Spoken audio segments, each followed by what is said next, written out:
Hey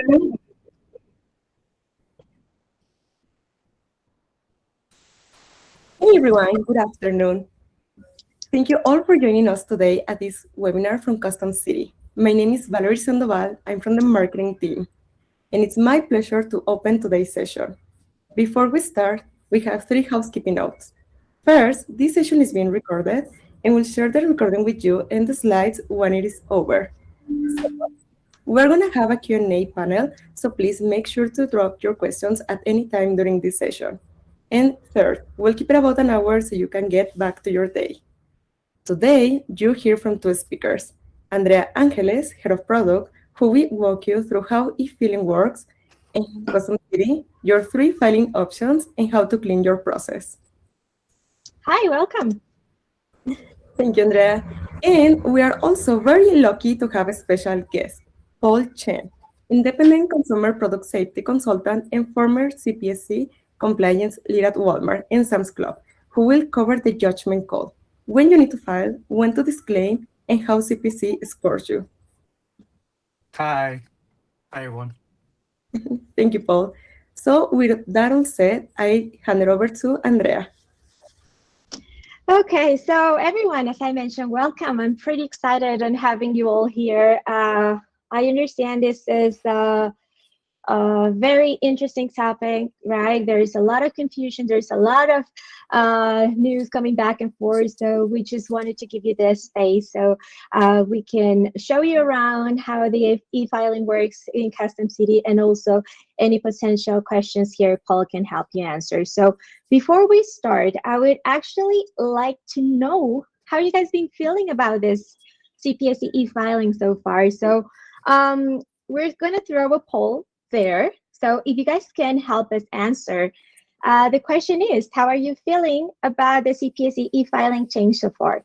Are you guys ready? Are you guys getting there? Are you overwhelmed? Not started filing it yet? So yeah, I'm very, very curious to know.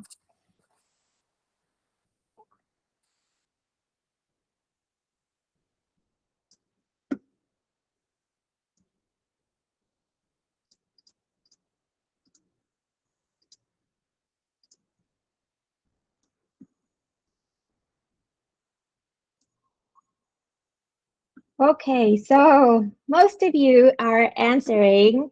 You're getting it there, right? You're all set up, but still have some questions. So don't worry. With today's webinar, we hopefully gonna answer most of your questions and ease you a little bit on this process, right? We got your back, and this is what we intend to do today. So what will we cover today? So we're gonna cover rule and dates, what CPSC e-filing is, and when it becomes mandatory, if it actually is mandatory, right? That's a great question that we have right now. The scope, which products, importers, and HTS codes are affected by this e-filing change.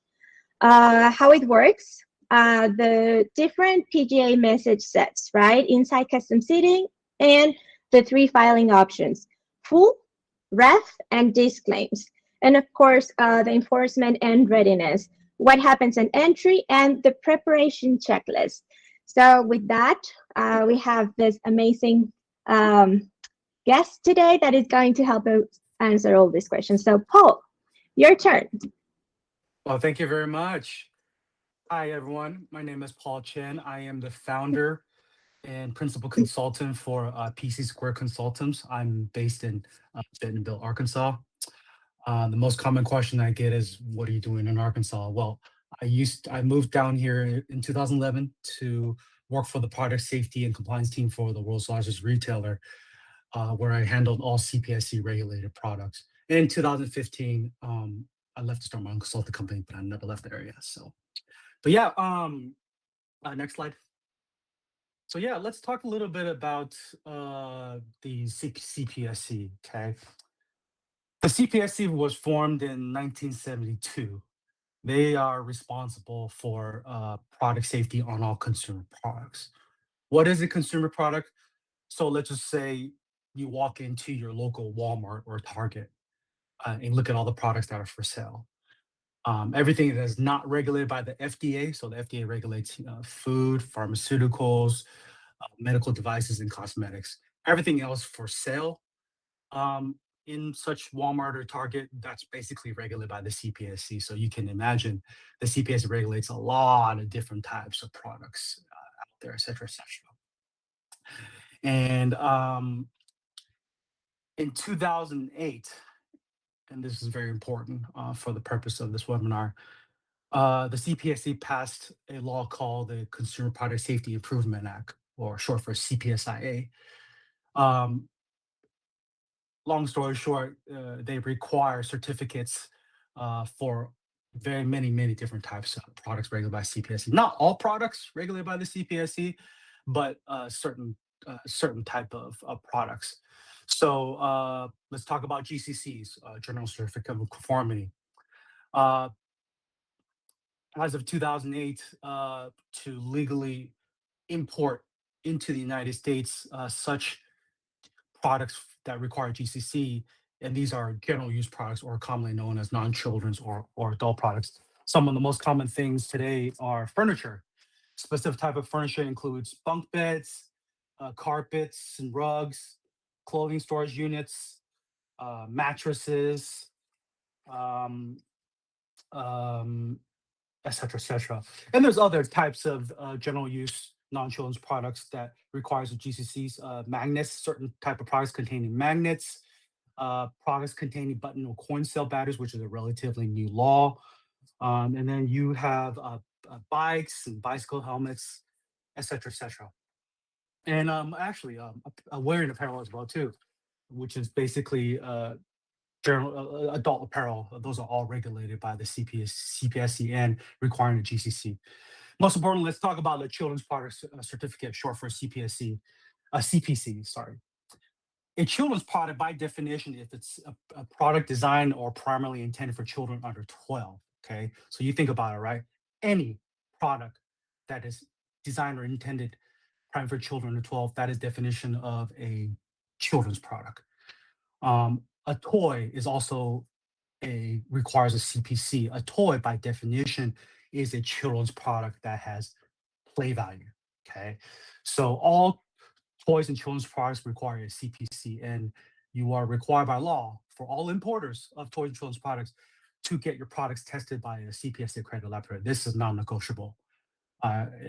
This has been law in place since 2008. Okay, whether companies know it or not, whether they're doing it or not, this all toys and children's products are required to be tested by a CPS accredited lab. So yeah, and with going back to GCCs, for those products that require GCC, you're not required by law to test it at a third-party lab, but it is very common practice that you do get it tested at third-party law by a third-party lab, even though you're not required to do so.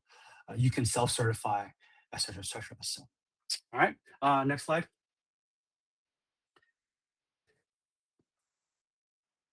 So, e-filing, that is the purpose of today's webinar, is to really talk about e-filing. E-filing is taking the data that importers are already supposed to have on their GCCs and CPCs and put it and giving it to their customs brokers so they can file through ACE and then to the CPSC, or the alternative is to create a CPSC product registry to input said compliance data in the GCCs and CPCs you're already supposed to have. Okay. To keep it simple, e-filing is simply an administrative process. Okay. This came in effect for about 14 days ago. The purpose of this is because the federal government, CBP and CPSC, wants to have this data to better target the bad actors and those importers that really don't know what they're doing and potentially selling prohibited products that are not safe for the consumer. Okay. But like I said earlier, e-filing is an administrative process. Regardless of what you read or regardless of what you heard, it is an administrative process. Companies, applicable importers of importers that import products that are require GCCPC should have had all this data in place. If not, well, that's just another that's just more hurdles that they have to go through to e-file. And we'll talk about this a little bit later on. Next slide. So the final rule for e-filing was passed in December 2024. It took the CPSC a while to get the ducks in a row, but they finally started coming up with a lot of guidance documents last year and even through this year and even now. In ever since the e-filing really came on board, even the CPSC themselves today, they are still struggling. They did a massive update to the system last week, and it's screwed a lot of things, frankly speaking. But even in, long story short, even then, I think the CBP and the CPSC, they're still trying to figure things out when it comes to e-filing.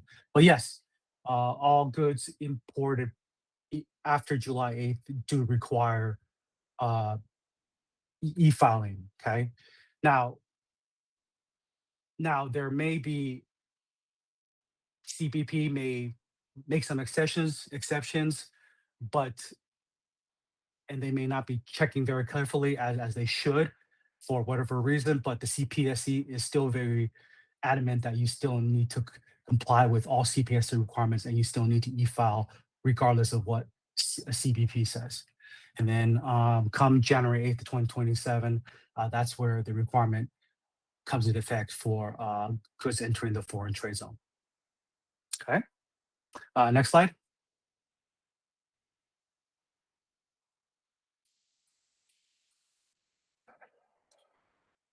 Let's talk about HTS codes. This seems to be we seem to get a lot of questions about HTS codes, and there seems to be a lot of confusion. Okay, the CPSC has publicly said many times that the HTS code that they provide is merely a guidance list. Okay, it is not all inclusive, absolutely not inclusive. The CPSS says, regardless of what the HTS code says, it's still your responsibility to figure out if your products require a GCC or CPC, and if so, you got to get your proper documentation, proper compliance data, and then get it e-filed. So again, this list is not exhaustive list, and this should be merely used as a guidance only. Okay, at the end of the day, the importer record is still legally liable for not just e-filing, but also ensuring that your products are also compliant with all the CPSC regulations as well too.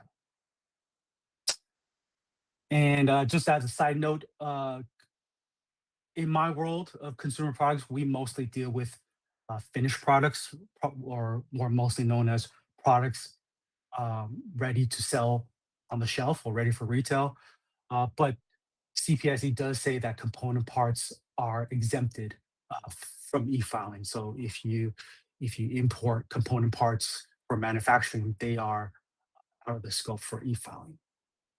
Okay, next slide.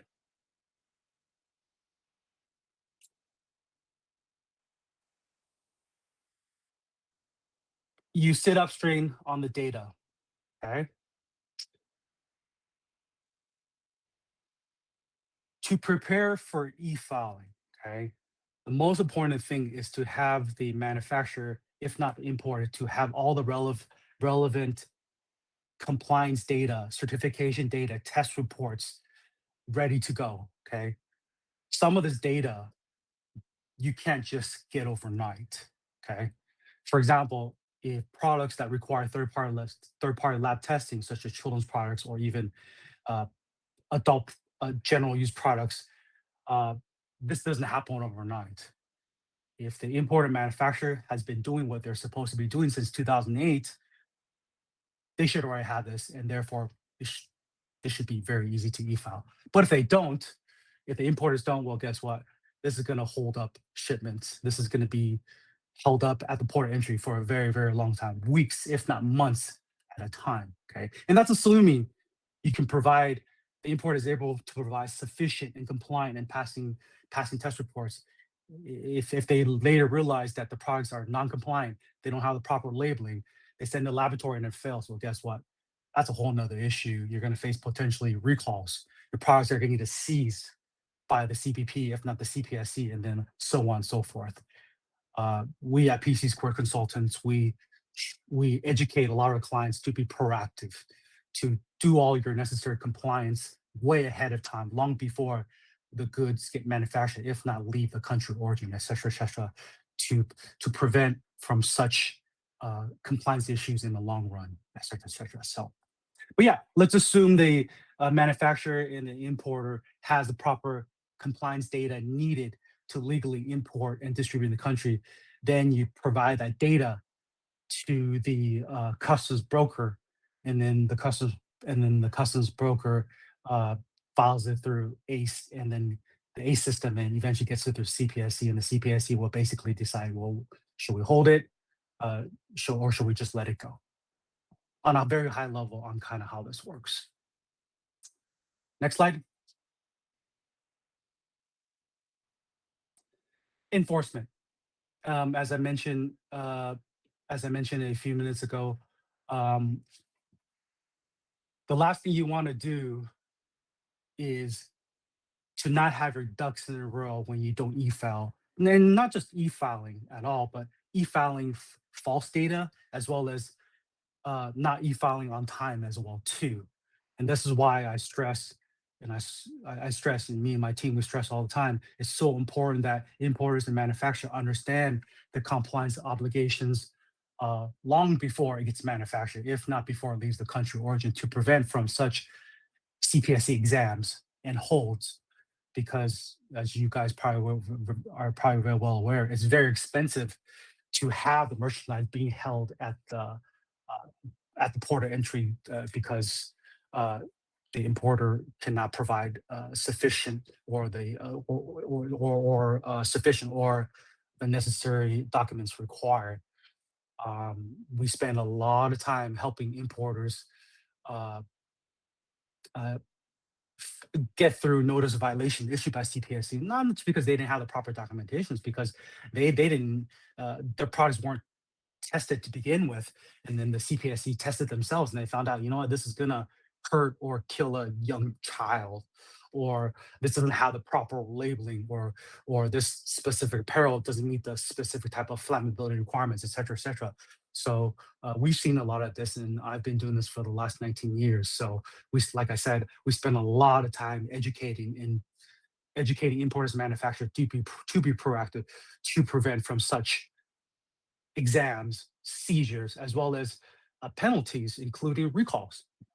The last thing you want to do is to have a CPSC recall, because it's very expensive and it will really tarnish your brand and reputation, et cetera, et cetera. And on top of that, the CPSC has a risk assessment methodology in place. You know, that's how they determine what importers or bad actors to really go after. And I can promise you this: once you are on their naughty list, it's going to be very, very difficult to get removed from the naughty list. And I know that, like I said, and I know this firsthand because I help out a lot of importers, especially the biggest risk importers are your mom and pops company, your small Amazon sellers, uh, your small volume first time importers. The CPSC knows, and as well the CBP knows, that these are the people that really need help when it comes to compliance, because they know nothing about it. So I can tell you this: yeah, once you go under exam, and if your products ever get seized for the very first time, the CPSC will go after every single one of your shipments for the foreseeable future until you prove yourself that you can demonstrate compliance through providing the proper certification, proper documentation, and proper test reports, et cetera, et cetera, et cetera. Next.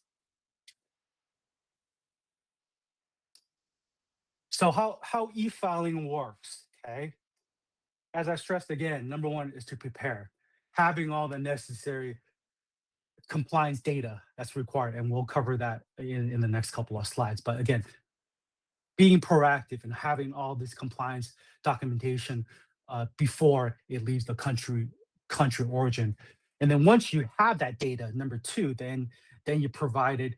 There's one of two ways: either you give it to your broker, the specific types of pieces of compliance data, and your broker will file it through ACE. Or number two, and this is a very most popular route today, is you go on the CPSC website and you create your own CPSC product registry account, and then you input all that data into the compliance data into the CPSC product registry, and then either you give access to your broker, give access if you give access, give your broker access to the product registry, or you can export the compliance data that you input in like a CSV or Excel spreadsheet, and then your broker can then go upload an ACE and so on and so forth.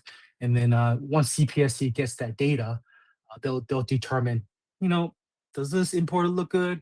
Are they importing a high risk product? Does it look like they have their ducks in a row when it comes to compliance? And then the CPSC will basically decide, should we proceed? Just let them go, do a little more Q&As back and forth, or with the importer, or should we just basically go put it on hold and do exam, and then the rest is history. So next,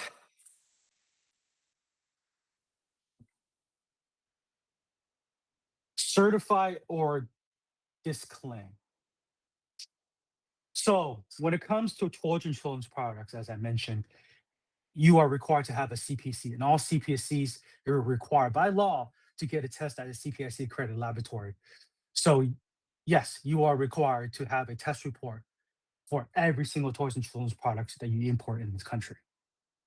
When it comes to GCCs, like I said, certain furniture, wearing apparel, uh, uh, certain products that contain button cell, coin cell batteries, bicycles, helmets, etc., etc. These are required GCCs, and you can self-certify, or you can test it yourselves, if assuming you have all the equipment, all the testing equipment to test yourself. Or again, as I said, the most popular way is to test at a third-party lab. But either way, you still need to somehow certify for items that require a GCC. And then another way to do is to disclaim, and that's something that the team at Custom City will go specific later on how to do disclaims. That's a little bit beyond what we do here. But yeah, but at the end of the day, regardless if your products requires CPC or GCC, I want to put it out there. There's a ton of other CPSC requirements out there that importers are legally required to follow, as well as federal requirements. But this is strictly for only products that require a CPC and GCCs. So I just wanted to put it out there because you could get in trouble by other uh, federal agencies, like the Federal Trade Commission, the FCC, assuming assuming there are regulations that also apply to your set products. But there are also other CPSC regulations that's not covered under as GCC or CPC, but you're still required to follow, et cetera, et cetera. So next, how CPSC sees you from a risk perspective. Okay, as long as you're doing what you're supposed to, and keep in mind, this has been a law in place since 2008. If not, some of the laws have been actually in place longer than that. But most of the laws today have been in place since 2008. As long as you continue to do what you're supposed to do, and if not, you start from the beginning and do what you're supposed to do and to meet all applicable compliance requirements. And therefore, if your products ever go under exam or go under review, it's no sweat. You just provide them with the specific data that they're looking for, and everything looks good, they'll let you go. And then that will keep your score low. And when you have a history of having a low score, then the CPS is going to be like, yeah, these guys are good to go. I'm going to go focus on other importers who don't know what they're doing, et cetera, et cetera. But again, on the other hand, the moment you first get your first seizure or notice of violation, I can promise you it's going to be a while till the CPS is going to leave you alone, because they're going to keep targeting you, targeting you. The moral of everything I said so far is you really import, especially if they don't know what they're doing from a compliance perspective, they really need to be proactive. Okay. Next slide.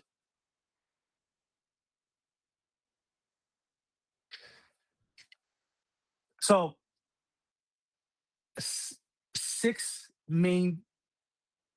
seven main pieces of data that's required on a GCCs and CPCs.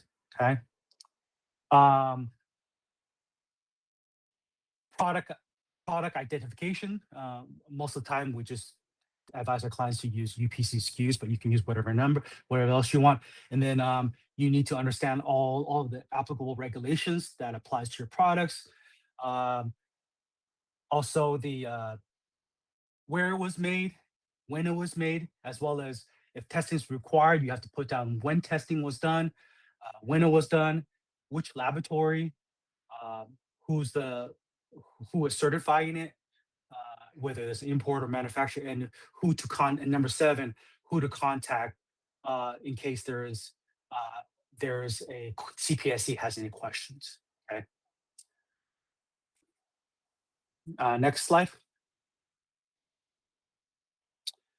And then, yeah, what to ask from the importer. These are the key components that the broker will need, as well as key components you'll need when the importer inputs the data into the CPSC product registry. And this is basically everything that I mentioned in the previous slide. Okay. And then that's it for me. I'll hand it off to the Custom Cities team.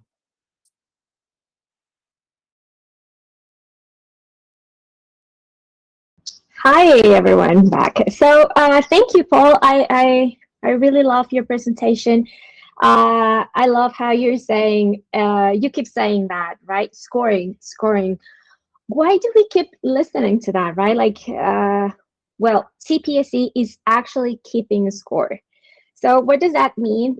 Just Paul mentioned, if you're filing, make sure you're filing it correctly. If you're not filing, make sure you're filing. So here comes the question: to file or not to file, right? Which is something that we are all wondering.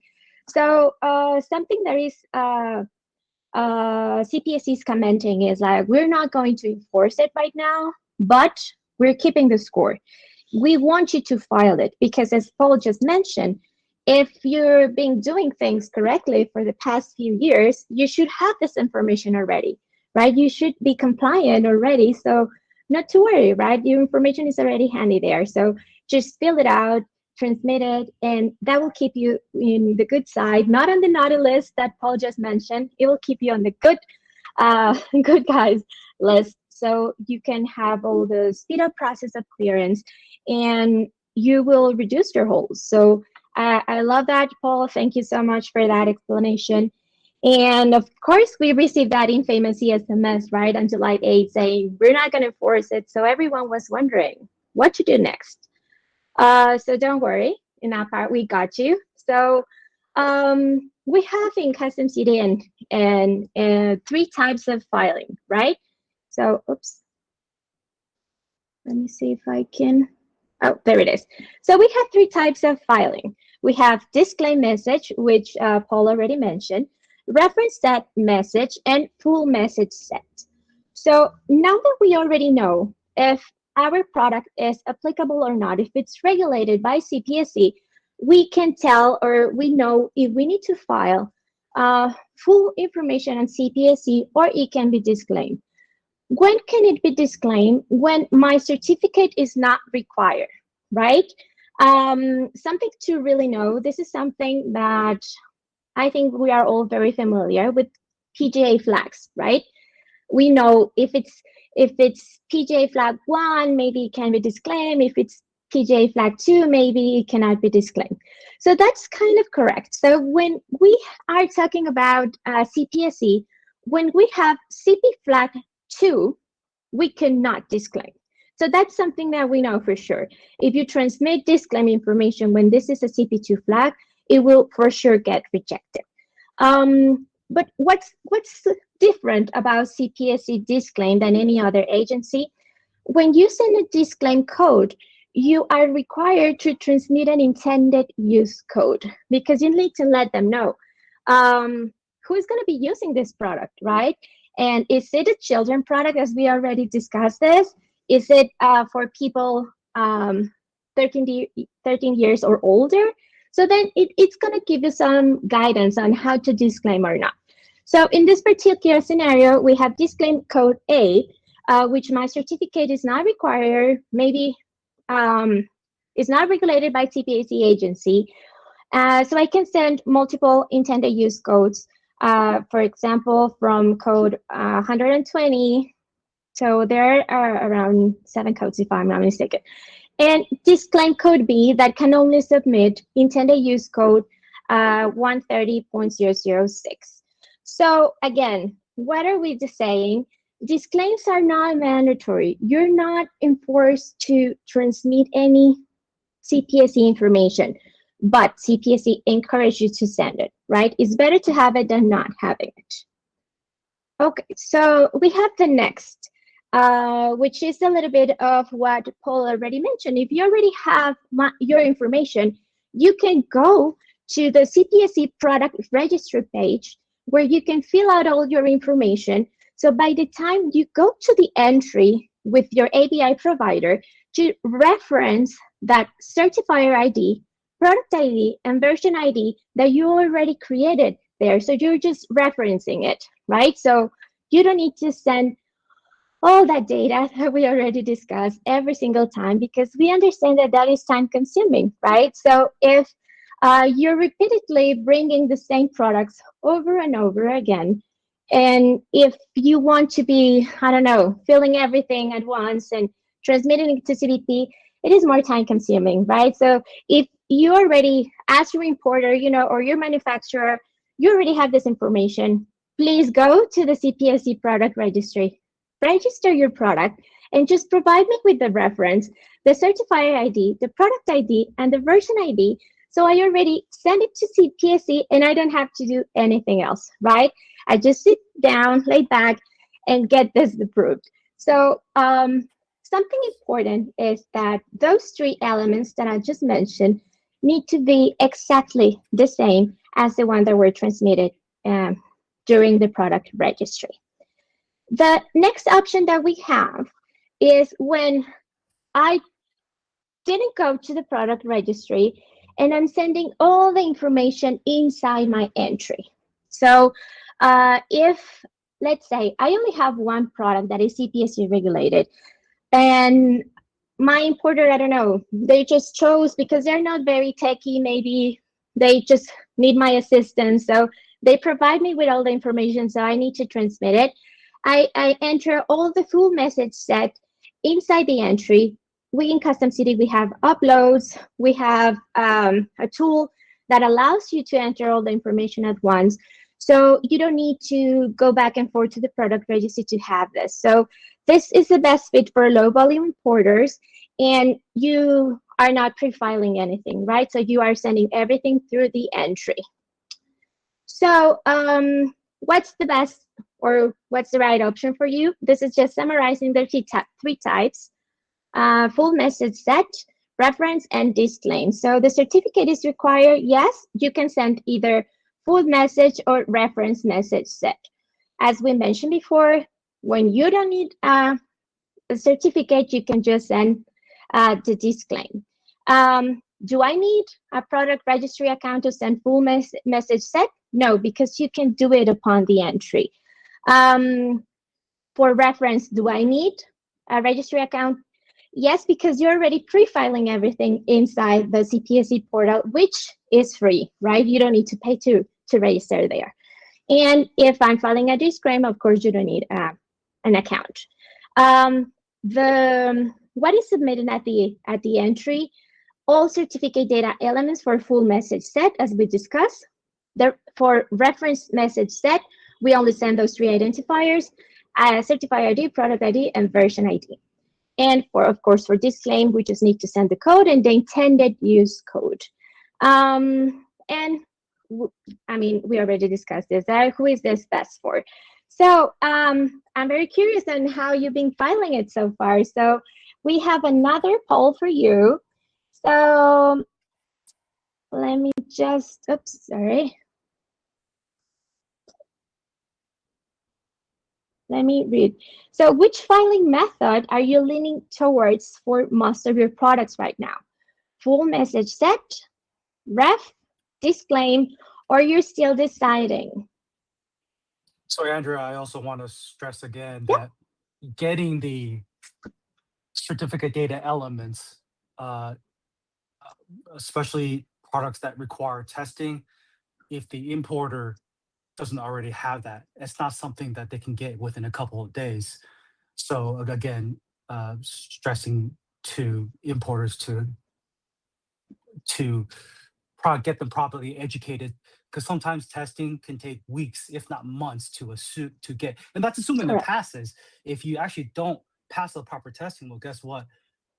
You now know you have non-compliant products, and therefore you can't legally certify, and therefore you're going to be forced to by the CPSC to have your products get seized, if not forced to do a recall. Correct. If the product is already on the market already. So again, I've been doing this for the last 19 years, and and I know the product safety and compliance community very well. This is a very, very new process for all of us, okay? Because historically, we've never had a reason to really work with customs brokers on a everyday basis. The only time historically we only work with custom brokers is only when there's a CPSC hold or CPSC exam or CPSC seizure. That doesn't happen all the time. But now with eFiling, this really changes the way all product safety and compliance professionals has to do business within their own company, if not within the supply chain. So this is a big change even for people like us as well too. Yeah. Thank you, Paul. Yeah, I agree completely, right? This is what actually changed, right? That now you're transmitting this inside the entry, right? But the process, I mean, it's similar. You're already providing the information that you were before, right? It's just the process that changed. And of course, it's a little bit confusing because sometimes, yeah, you're correct. And versus in the past, and I forgot to mention, if the CPSC all importers are supposed to have a GCC and CPC on file when it leaves the country of origin. And if the CPSC asks for a copy, you're supposed to provide it within 48 hours. So historically, this has always, the request for compliance data has always been very ad hoc, okay? Very, very ad hoc. But now going forward with e-filing, it's mandatory. So this is a big wake-up call and a big change to all the impacted industries of products that require GCC and CPC. I just wanted to put out there in case I didn't mention that. Thank you for that clarification, and it's very important, right? I know we're repeating kind of ourselves and saying do it, file it, it's important because we don't see the word mandatory anywhere, right? But it's extremely recommended kind of thing, right? So it's like you better file it. So you better get used to it and start getting familiar with the process. So I understand completely what you're saying, and thanks about that. So about that poll that we were mentioning before, so you guys are still deciding, right? Your mix and methods. So what if I'm filing for, let's say, multiple importers, multiple manufacturers, right? And some of them already filed using the CPSC product registry, and some of them ask me for assistance, or some of them want to disclaim. Can I do that? Can I do the whole thing inside just one entry? Yes, you can, right? You can transmit all the information. Sorry, let me go to the next slide. So you can consolidate you can consolidate it in one single entry, right? You can send full message set, you can send ref, or you can send a disclaim inside one single entry because it's submitted by line, right? So you can inform CPSC about all your products in one single entry. So if you still have mixed feelings about it, if you have some information ready, some isn't ready, you can still file it in one single entry. So don't worry about that. So what happens after I already filed this, right? We're very familiar when we are filing entries with the PGA under review message, right? That means my information was received by PGA, but it's checking. They are checking that my information is compliant. They are checking that the certificate number that I provided it's valid, that my version is actually up to date as well. So when we transmit this information, we receive the PGA under review, which means, wait, put everything on hold for a bit. Just let me review this. Let me check what's happening. And then CPSC can decide if they approve or not your product, right? Your transmission. So if everything goes well, if we have this amazing happy path where I transmitted all my information correctly, I will receive a may proceed, everything is clear, and I can have the goods delivered. But what happens if I receive a PGA comment? So what is a PGA comment? This is the message that is received directly from the PGA agency that is telling us what of my information is not compliant or what of my information is not correct. So can I fix it? Am I stuck here? Am I going to be put on hold? Am I going to be flagged? Am I going to be written down on that naughty list?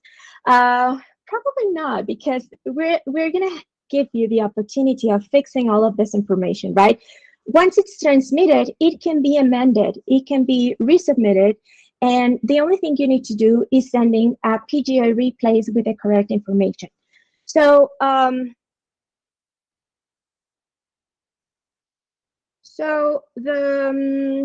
have you received any PGA comments in one of your filings? Let me see. I think we have another poll. Have you received any CPSC PGA comments or your entries? Yes, and so we have a couple of options, right? Yes, and we resolved them. Yes, we're still working through it. No, clean so far, and not sure. I don't handle entries. Okay, it's fine. So when we receive a PGA comment, as I mentioned, it is amendable. It is fixable. So CPSC will send you a PGA comment per line that requires your attention. What else can it be flagging? Invalid citation codes, right? We understand that when we transmit full reference, it could be for children product or general products. My citation code that I mentioned about this product is incorrect, right? Or it could be that I'm sending a test and exclusion, but it does not apply for this product that I'm sending. So CPSC will tell me, hey, this is invalid, this is incorrect, fix it. So, and also they can request for additional documentation, right? What does that mean? As with any other PGA, you can transmit information via GIS in case they require additional. But any data problem can be fixed within the entry. You can just send a PGA comment and that would be it. So I'm going to hold a little bit here. Let me see if okay, I'm going to show you how it looks, right? This is our CustomsCity system for the ones that are not familiar. So I created this transaction, this entry, and check this out. So I received a PGA comment, right, which rejected my data, my CPSC. Can you see my screen? Maybe I need to zoom in a little bit more so you can see all the text. Okay, so I received a PGA comment, right? So my dashboard here is highlighting me from that within this transaction that I created. I have something that I need to pay attention to. So when I click on my transaction, I'm going to be able to see, okay, this entry has a PGA comment. I have 11 PGA comments for this one. But when I click here, it's confusing because I don't understand, okay, which line is incorrect of everything that I transmitted. I'm handling e-commerce, I don't know how to fix it. And I can see all these messages that come raw that are confusing. So here, I believe you are already familiar with our review update, HTS bulk update feature. So what we added to this feature is the capability for you to amend CPSC details. So here we have this transaction that has PGA comments. So when I click on my comment, I'm already, oh, okay, my intended use code is missing, right? My transaction, which is full, I send an intended use code that could be invalid for this type of transactions that maybe I forgot to add. My manufacturer country is incorrect. My point of contact is incorrect. So we added this feature so you can come here and review all your items to see what's missing. Okay, for item 1, I'm missing all of this, but since I selected it all, I can come. It's okay. I select my intended use code. I want to correct this field because I missed it, right? But also my manufacturer is incorrect. So I scroll down to my parties, I select my manufacturer, and I amend what is saying that is incorrect. What else can we do here? I forgot to add my CPSC details, or I just realized because Paul and Andrea told me, even if it's not mandatory, you need to comply, but I already filed this, or I already have this information there. It's okay, even if you didn't add it first, when uploading, you can always come to your transaction and add the CPSC details. So you will see this displayed here. What happens if I transmitted full, but hey, my customer just told me I have a reference one? It's okay, you can also do that. You can also come here and correct. This is a ref. This is not full. This is not FGC or FCP. You can change it to ref. And I just assigned the data elements. Do you guys remember what they were? I'm going to send you a quiz after this. So it's going to be the product code, the version, and the CPSC identifier, right? So I can always add them from here, apply my CPSC, and retransmit my data. Or if it's in draft, I can just add it, right? And, or, you know what? I think I want to hold on filing CPSC, but I already added the information. You can also come here and remove all CPSC data from your line, from your entry, so you can just fix all this information. So this is a feature that we implemented because we understand that CPSC is confusing. We understand that even though they send all these SMS messages telling us it's coming, no one could have prepared us for what it was, to be honest. It's a lot of information, it's a lot of confusing information. I agree. So It's a work in process. Me and my team have been following e-filing for the last 2 years, and we were part of the beta program with the CPSC, and it's changed dramatically, and it's probably still going to change. So I asked everyone in the supply chain to be patient, even with the federal government. So yeah, I agree. And I just want to highlight something here that I have this transaction. I purposely didn't add my CPSC information to this entry. So I want to show you what we received, right? I transmitted my entry, and then I received this, all of these messages, right? It is telling me that my PGA data is missing. But guess what? This is just a warning.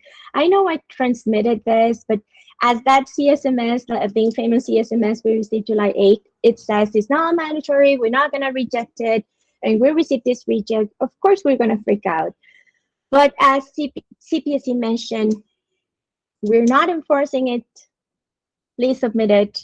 So whenever you see things like this or an error saying PGA data missing, no action required, but it is flagged because you didn't transmit CPSC, I would recommend you to submit the information, right? Even if it's a disclaim because your product does not qualify. CP1 can be disclaimed, remember that. CP2 cannot, so you are required to submit full information. But hopefully this will ease your mind a little bit. we see all these types of errors all the time because we didn't transmit. So it's better if you do. So I'm going to go back to my presentation here. And so what can we do with CustomsCity, or how can we help? We, any method, one platform, as I mentioned, you can file the 3 methods using our system, our uploads, our API, or our tool that I just mentioned. Certificate identifiers are there. We integrated this before the deadline. And of course, our support team that can help you 24/7 every time that you need this. They can guide you through it and assist you. So I think that's it from my side. So I don't know, Paul, if you want to add anything else, or we can go with Valeria now. Yeah, let's take some questions. There are some questions that came up. There's one that says, do children's puzzle books require a CPSC when it has no additional components? So to really quickly answer it, this gets pretty technical. Children's puzzle books are considered a toy. Um, if everything is 100% exempted from all the relevant CPSC rules, then you don't need to e-file. However, uh, I used to work for a children's book publishing company myself. I doubt everything is 100% exempt, but it's one of those things is if you're not sure, reach out to the folks at CustomsCity. I'm sure someone can help you there. Okay, thank you, Andrea. Thank you, Paul. We also have some other questions. For example, we have Megan, which says, is there a way for the importer to see their risk score? I think this question is for you. So I've never, in the 90 years I've been doing this, I've never been able to see their their methodology for their scoring. But I can tell you this for a fact: if it's a high risk product, they're always, if it's a high risk product, so the things that have a lot of regulation, such as a toys and children's product, even today, furniture is high risk product. Products with corner button cells, very high risk product. Anything the CPS classifies high risk, you're going to become an easy target, as well as historical exams, historical recalls, etc. So all I know, these top things are a factor into how they target companies, how they target importers. Okay, thank you, Paul. We also have another question from Cheryl. She says, for our fireworks importers, will the containers still be conditional, released to be unloaded and segregated at importer's warehouse for CPSC sampling, if they choose to like in the past when they were doing document review by email? So yes, I've had some experience with fireworks. I've worked with the American Fireworks Standards Laboratory.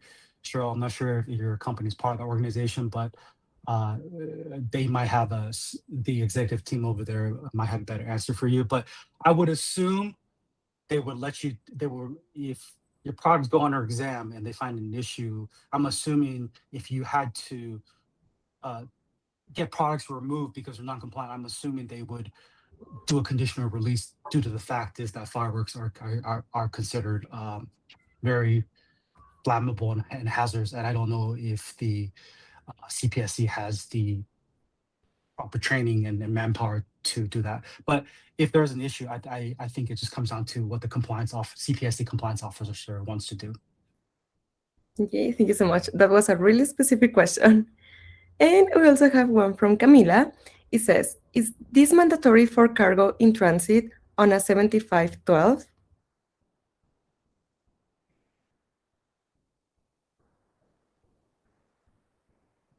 I am unfamiliar with this terminology. So this is for inbound. Oh, Andrea, can you help us? So this is just something that this is just an assumption on my side, right?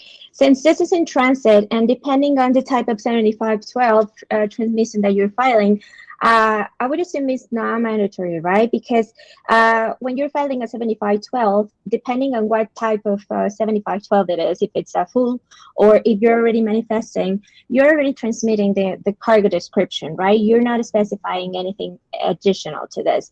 And when you're filing the 7512, you're already referencing what was filed on the manifest part.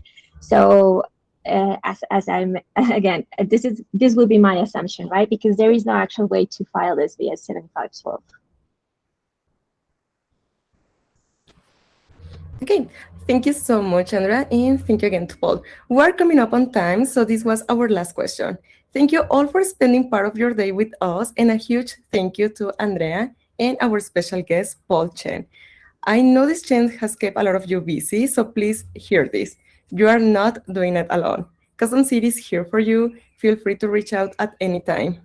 And you'll get the recording, the slides, and the CPSC resources links by email later today. Take care, good luck with your filings, and we hope to see you soon again. Thanks, Thank you. everyone. Thank you, Bye-bye. everyone. Take care. Thanks, Paul. Bye.